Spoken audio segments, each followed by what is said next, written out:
The majority of the Committee on State-Federal Relations and Veterans Affairs, to which was referred House Bill 104-FN, an act relative to requiring an official declaration of war for the activation of the New Hampshire National Guard in a foreign state. Having considered the same, report the same with the following resolution: resolved that it is inexpedient to legislate. Representative Christine Seibert from the majority of the committee. The minority of the committee, having considered the same and being unable to agree with the majority, report with the following amendment and the recommendation that the bill ought to pass with amendment. Representative Tom Mannion for the minority of the committee. Representative Mannion is recognized to speak against the committee report. Representative Tom Mannion. Thank you, Mr. Speaker. I rise in opposition of the committee recommendation of ITL on HB 104, the Defend the Guard Act.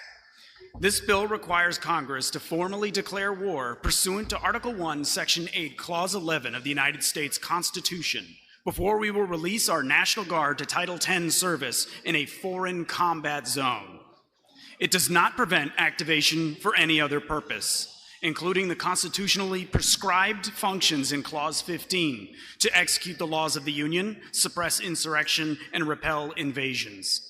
It does not stop emergency response, nor oversees training in accordance with Per-Pitch versus DOD.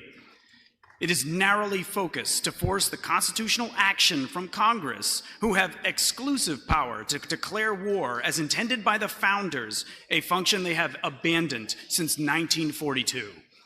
War declarations have been supplanted by authorizations for use of military force as a separate component of the War Powers Resolution of 1973.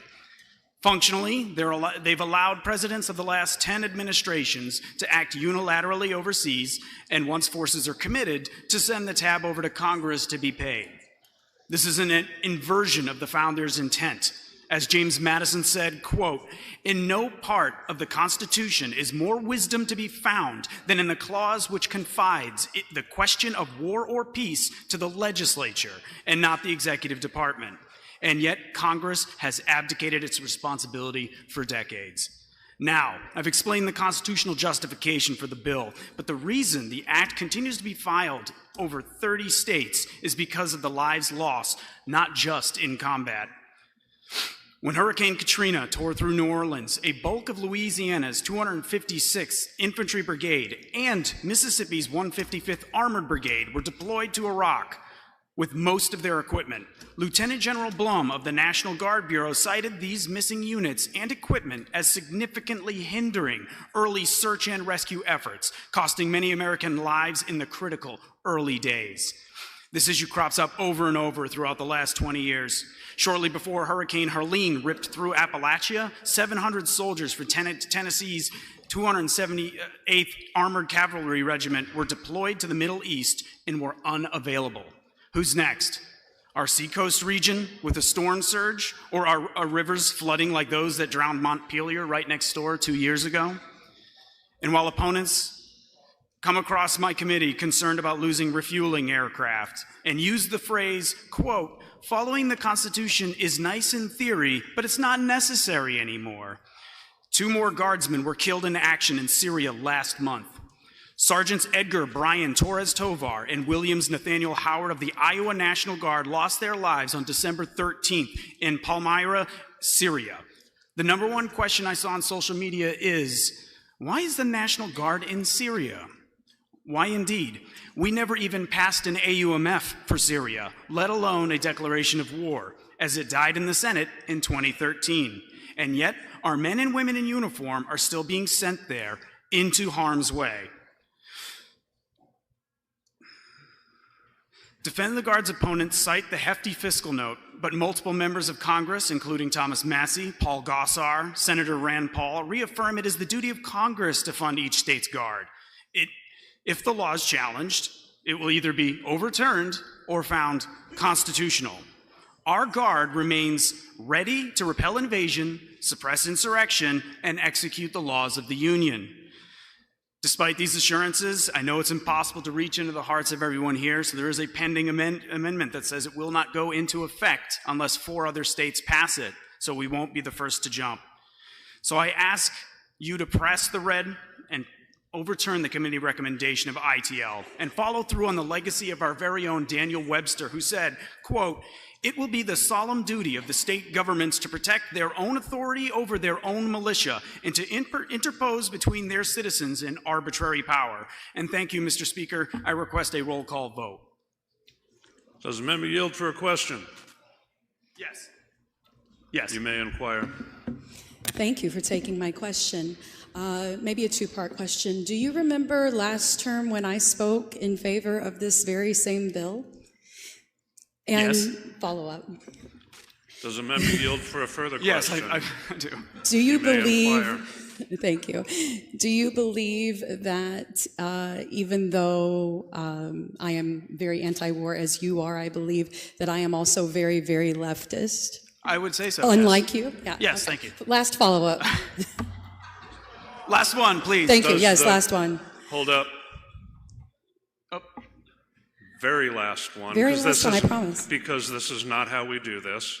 Does the member yield for a further question? final question, Mr. Speaker. You may inquire one more time. Thank you, Mr. Speaker, and thank you for accepting my question. Do you remember last term when we were under a different presidency and I warned my party that we may experience a president at some point that we didn't like, my party, and that we would be worried about that executive power use of the National Guard? I do remember that. This problem has, as I said, gone back decades, multiple administrations. I'm not pointing fingers at one or the other. This problem is pervasive with the Congress not doing its job. Same, I agree, thank you. Thank you. Representative Wheeler is recognized to speak against the report.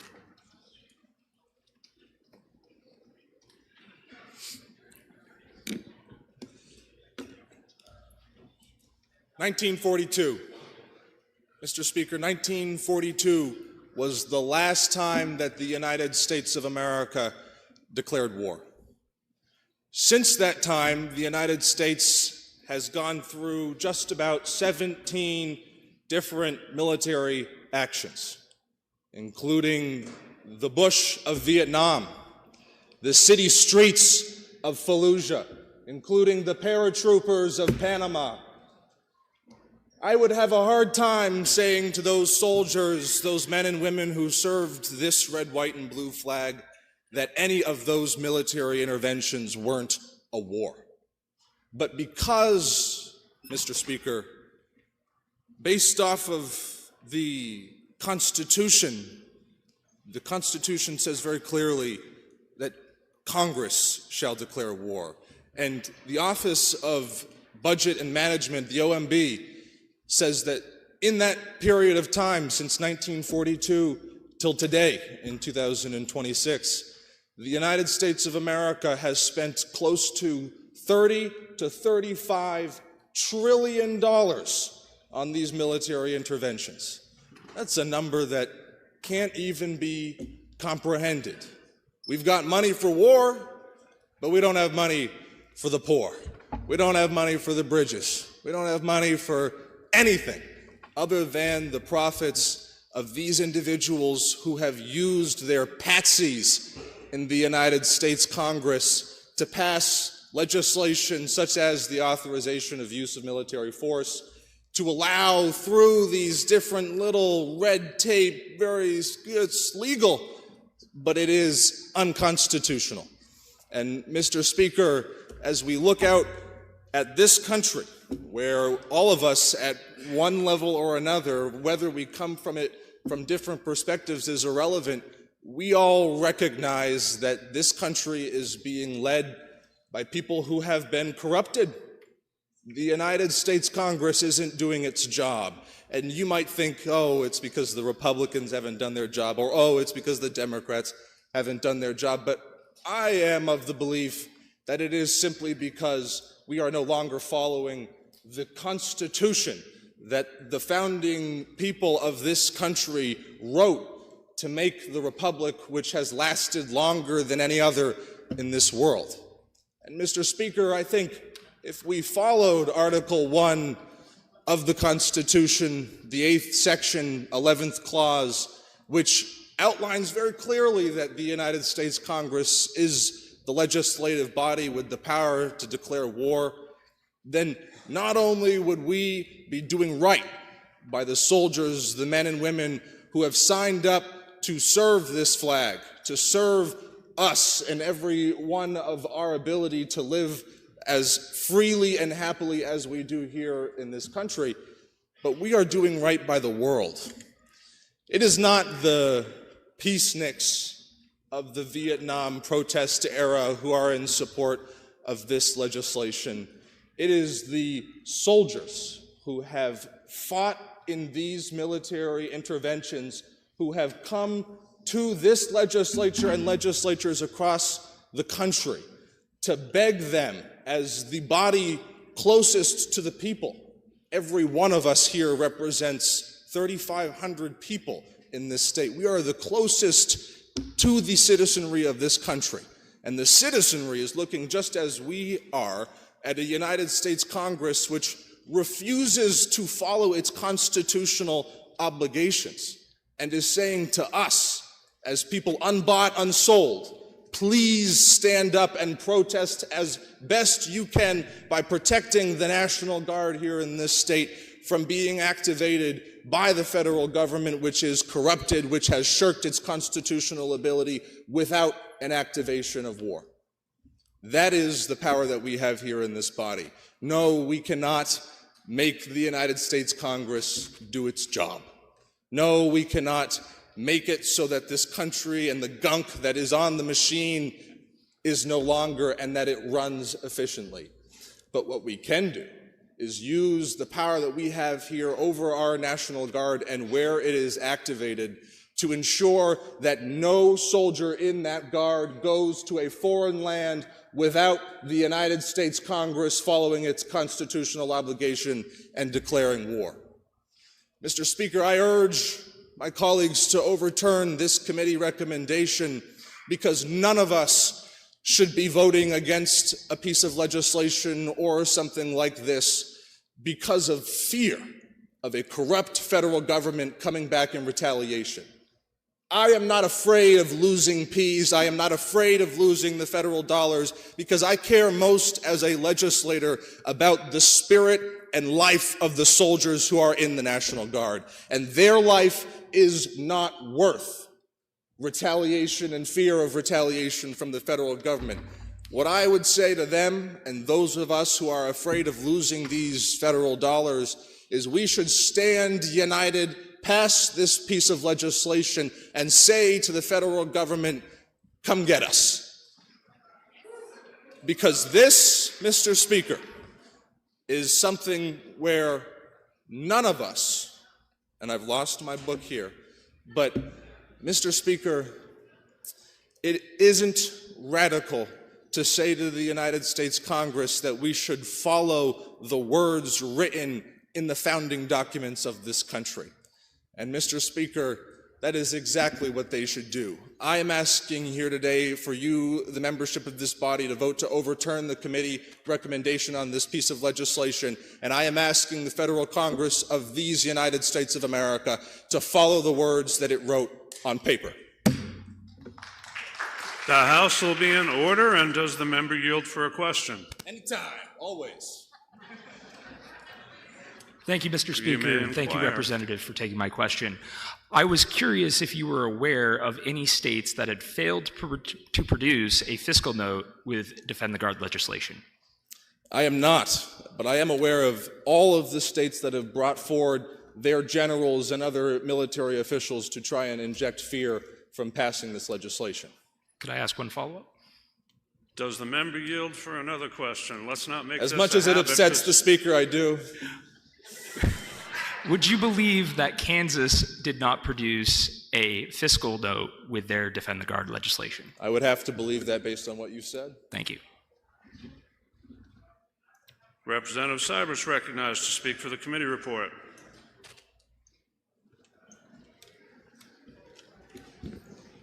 Thank you, Mr. Speaker. All right. So, Mr. Speaker, oh, I'm not doing a PI. I'm sorry. I almost fudged that one. Okay. So first of all, I would like to acknowledge that, I think we all, for the majority of the committee, we thank everybody who serves our country. everyone who goes to war is, it's filled with stuff that no human being should ever see. And so I just want to recognize that and say we honor everybody who has served and who has made the ultimate sacrifice so that we can live free. All right, so I want to start with, if passed, this legislation will put at risk $395 million in federal funding annually. The amount shown in the attached fiscal note, which was just addressed, $55 million, conservatively, is what was included in the state and operating capital budgets. These costs include pay, allowances, and benefits for civilian/military personnel, equipment, and day-to-day operational costs, and so on.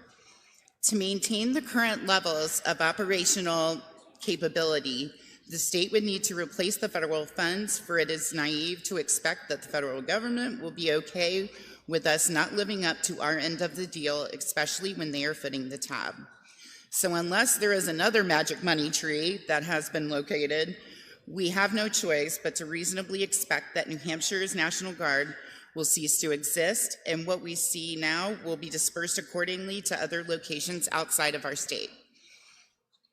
Many in this room will remember previous preparations to decommission Ps that were reversed, largely due to New Hampshire being awarded the much sought-after KC-46 157th Air Refueling Wing Program, whose mission is to maintain well-trained, well-equipped units available for prompt mobilization during war and provide assistance during national emergencies. Partially classified as an instrument of war and despite not entering a combat zone, is specifically targeted in this bill and is just one example of how things are not always black and white. It is not that difficult for military assets and personnel to be moved to surrounding states, especially when programs like the refueler were competitively sought after in the first place. The resulting economic issues would cause a devastating ripple effect throughout local communities, including businesses and the many individuals and families who will now face uncertainty and risk being displaced. Another huge factor we simply cannot ignore is the legally binding contract signed at the time of enlistment, one between private citizens and the government. Both parties enter into and is legally binding in the eyes of the law. Upon passage, we are essentially rendering these null and void. Not only is this a dangerous precedent to set when it comes to any contract signed within the state of New Hampshire, it speaks loudly to the future legitimacy of these agreements in the eyes of the state. This is straight up overreach and meets the definition of a nanny state. It takes away personal freedoms and does not live up to the live free or die spirit. It is important to remember that people join the military for a wide variety of reasons, and many have received skills and on-the-job training, 4 years of college paid in full, and opportunities for affordable home ownership, opportunities that many would otherwise not have. On your way to the seacoast, you see the signage on the overpass from the Army that states, "We pay for your college." They do, in full, and they stay true to that promise. Lastly, the majority of the committee feels strongly that any notion of this being an anti-war piece of legislation is just not so. Strong proponents of this bill testified before us and clearly stated war is fine as long as Congress officially declares it, an exact template to which is not specified in the Constitution. It is critical to add that when a declaration of war is made, it automatically triggers many standby statutory authorities, conferring special powers on the president, being he is the commander-in-chief. Now, Congress can declare war, and when they do, the power goes to the president, which takes place through either a formal request or attached to funding approvals, to related funding approvals, which is what takes place now. The result is that this bill does nothing to address the actual issues raised of what happens after that power is handed over. nor include any accountability thereafter or prevention when it comes to repeating the mistakes of the past. Because of these reasons, the majority of the committee recommend that you support our motion with the ITL. Thank you. Does the member yield for a question? Hello? Yeah, sorry. The member yields. No, sorry. Never mind. Alrighty. The questions on the Majority Committee report of ITL. Representative Tom Mannion requests a roll call. Is that sufficiently seconded? That is sufficiently seconded. This will be a roll call vote. Members, take your seats.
Questions on the Majority Committee report of inexpedient to legislate on House Bill 104. Representative Tom Mannion is recognized for a parliamentary inquiry. Thank you, Mr. Speaker. If I know that this bill maintains the constitutional mission of the Guard to execute the laws of the Union, repel invasion, and suppress insurrection, and if I know that we should be upholding the duty outlined by Daniel Webster to protect our authority over our militia, and finally, if I know that we should be doing everything in our power to prevent more of our men and women from dying in undeclared wars of choice, then I would press the red button and overturn the ITL so a better motion can be made. Thank you, Mr. Speaker. Representative Lloyd's recognized for a parliamentary inquiry.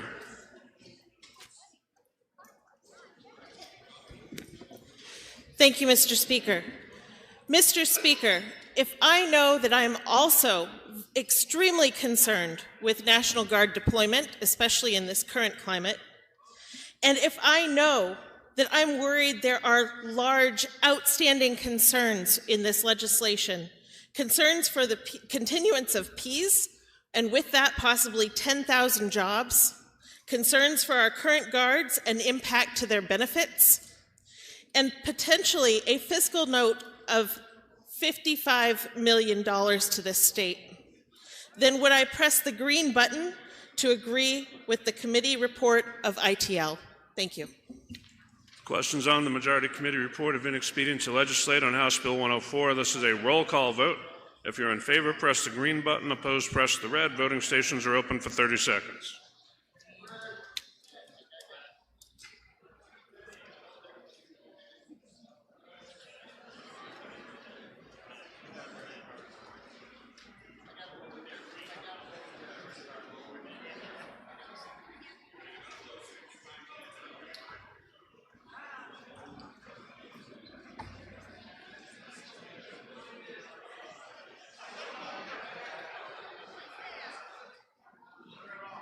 Representative, turn your light off, please.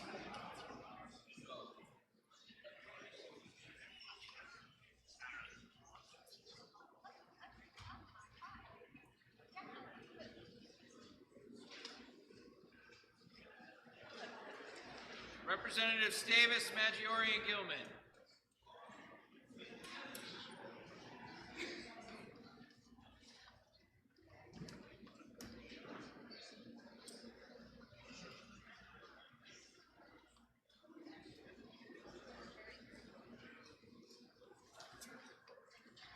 Have all members present had an opportunity to vote?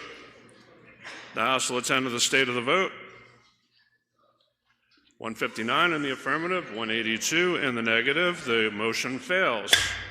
Representative Tom Mannion moves ought to pass and offers Amendment 3007H, printed in House Record 51 on page 50. Would you like to speak to the amendment? Nope. Okay. No? Sorry, Did you change your mind? Representative Pinball, you may proceed. Thank you. Thank you, Mr. Speaker. This is the amendment I mentioned during my initial speech. It says that the act will not actually go into effect until 4 other states pass it. I know we're a small state. I know people are scared. I myself am confident as hell with this bill, but I think what we need to do to make sure everybody in here is happy, make sure the other side's happy, maybe the corner office is happy, we should pass this, and it will make sure that when we jump off, we're going to jump off with 4 other states in one big unison. We want reinforcements. Thank you. House will be in order. Question is on adoption of the amendment. Are you ready for the question? All those in favor say aye. Aye. All opposed, nay. No. Alrighty. The amendment's adopted. The question now is ought to pass as amended. Are you ready for the question? All those in favor say aye. Aye. Any opposed, nay? The ayes have it, and the motion's adopted. And the House will be in order, please.